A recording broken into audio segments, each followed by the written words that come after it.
బాబా వాన్నేల బలవంతంగా నిచ్చెను. ఈ ఆలోచన అతని మనస్సును తట్టగానే బాబా ఇంకను మరికొన్ని ద్రాక్ష పండ్లనిచ్చెను. అతడు వాన్ని తినలేదు, చేతిలో పట్టుకొన్ను. బాబా వాన్ని తినమనెను. వారి ఆజ్ఞానుసారము తినగా వానిలో గింజలు లేకుండెను. అందుకు అతడు మిగిలి ఆశ్చర్యపడెను. అద్భుతాలు చూడలేదనుకొనెను, కాన అతనిపై ఈ అద్భుతం ప్రయోగింపబడింది. బాబా తన మనస్సును కనిపెట్టి గింజలు గల ద్రాక్ష పండ్లను గింజలు లేని వారిగా మార్చివేశను. ఏమి ఆశ్చర్యకరమైన శక్తి! బాబాను పరీక్షించడానికి తర్కుడు కెట్టి ద్రాక్షలు దొరికెనని అడిగెను. గింజలతో ఉన్నవి దొరికినని తర్కుడు చెప్పెను.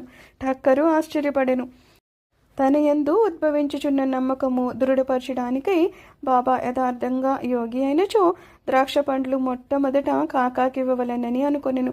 అతని మనసు అందున్న ఈ సంగతి కూడా గ్రహించి బాబా కాకా వద్ద నుంచే ఎండు ద్రాక్షల పంపిణీ ప్రారంభింపవలెనని ఆజ్ఞాపించెను.